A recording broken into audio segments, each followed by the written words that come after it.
of change. That's what many are calling the new mayor of New York City. Michael Bloomberg was very businesslike, while Bill de Blasio was showing a very playful side. When he was asked how many layers of clothing he was wearing because of the snowstorm, he started peeling off shirts in front of reporters. And when asked about the flavor of his first day in office, he deadpanned strawberry. Here's a look at the 109th mayor of New York City. I, Bill de Blasio. I, Bill de Blasio. Do solemnly swear. Do solemnly swear. That I will support the Constitution of the United States. That I will by the people, for the people, and now with the people. Bill de Blasio officially became New York City's 109th mayor today. He welcomed more than 1,000 New Yorkers to his inauguration on the steps of City Hall. He stated that he would not let legendary artist and human rights icon Harry Belafonte opened the ceremony. Following his speech, a local Bronx high school sang the national anthem. 4 chaplains recited prayers. We brown, we black, we yellow, we white. And the 2014 New York City Youth Poet Laureate read an original poem, empowering New Yorkers to embrace its diversity and work together. We feel that this is a new day. We feel with great hope. We know that there are many challenges that we face in the city of New York, but there is a clear sense that the city has to be inclusive of all our communities, and that we have now a mayor that will listen and will work with all of us. The new mayor's inauguration marks a joyous day for city Democrats. De Blasio is the first Democrat to run City Hall in 20 years.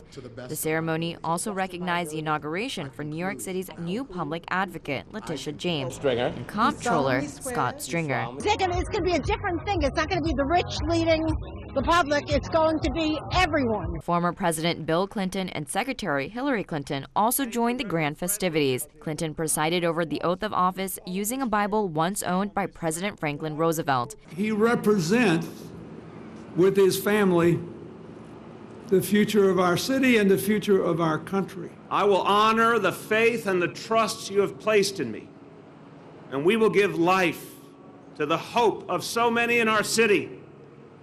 We will succeed as one city. De Blasio and his biracial family already captured national attention during the campaign.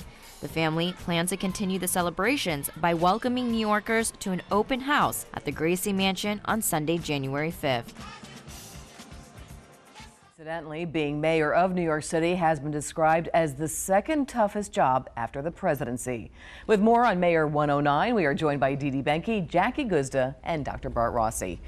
Well, whether or not you are a Democrat or a Republican, there is no doubt that he is certainly doing things his way, and that's the only way I could describe him. Just going to ask everybody just their initial thoughts. I kind of know where you stand there, Dee Dee, but you take the floor now. Oh, I'm just, I didn't think I would dislike anyone more than Snowden, but de Blasio might be it at this point, because it's not that he's a traitor necessarily, but I think he's really going to do a lot of damage to New York. I mean, here's a guy, he just inauguration to be the mayor of the greatest city on the planet, and the minister calls New York a plantation.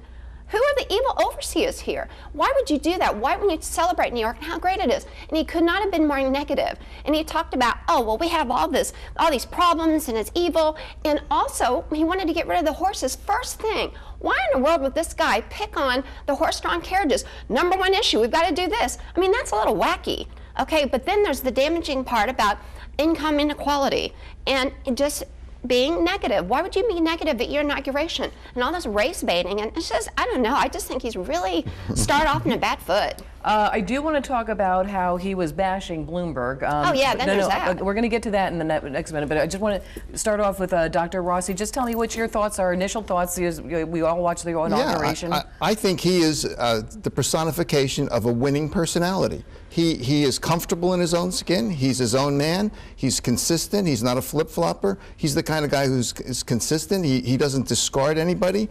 He's a good listener. He speaks very well, and I don't think it's any accident. I don't think he got lucky by becoming mayor. He barely won. He had only a small percentage. Well, he did extremely well in the debates because he presented himself so well. He trounced Quinn, who really didn't present herself as well as he did.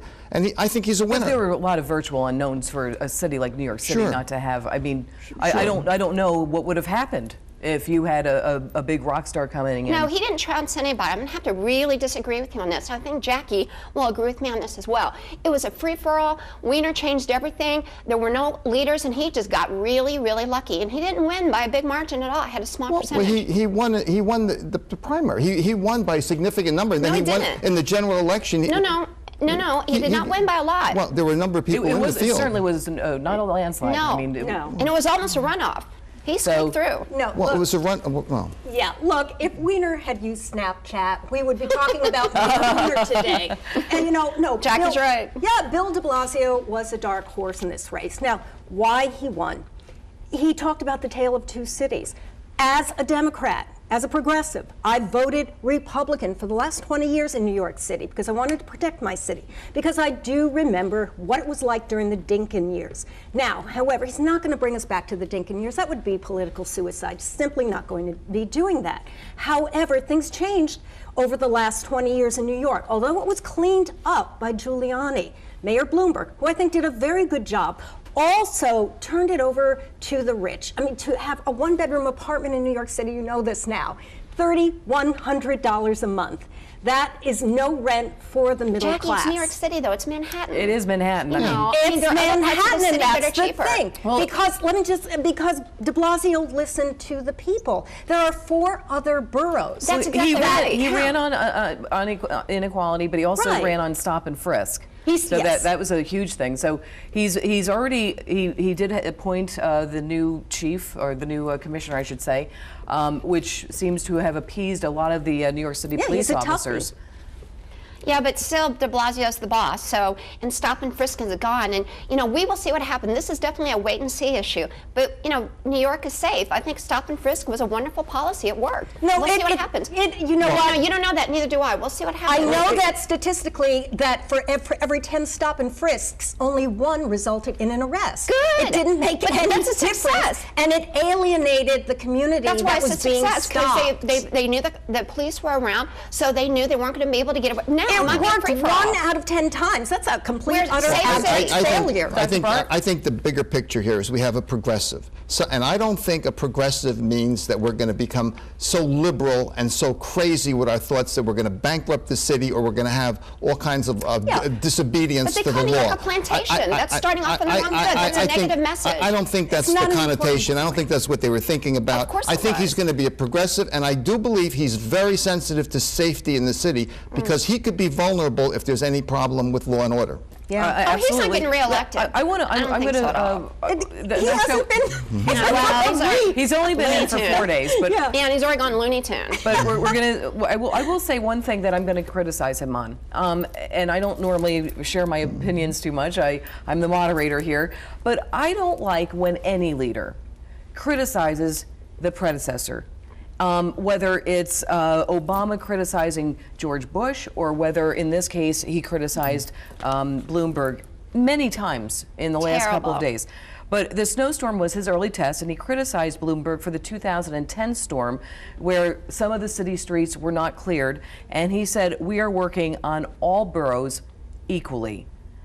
So I'm not, I agree with you. I think that, when it comes to the behavior of a new guy taking over, you really should have some respect. And as I've always said on this show, everybody has different sides. Bloomberg certainly does.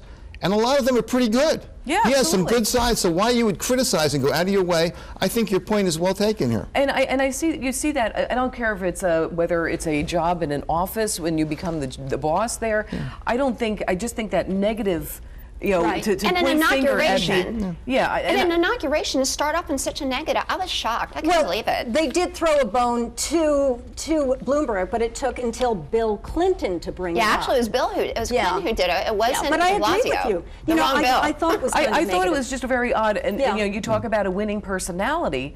I agree, obviously, he is a leader. He was virtually unknown for 25 years in politics, but I thought that was a very negative way to go about being a leader, and when you're trying to bring everybody together, because even though he is saying equality for the poor, he also has to appeal to the rich. Of course. But it was, but it was a negative message to me. I mean, maybe a winning personality, but for whatever reason, he chose to be critical. Nobody can say this was not a critical speech, a critical speech on New York. Well, let's talk about just before we wrap this up, just because it's going to be interesting.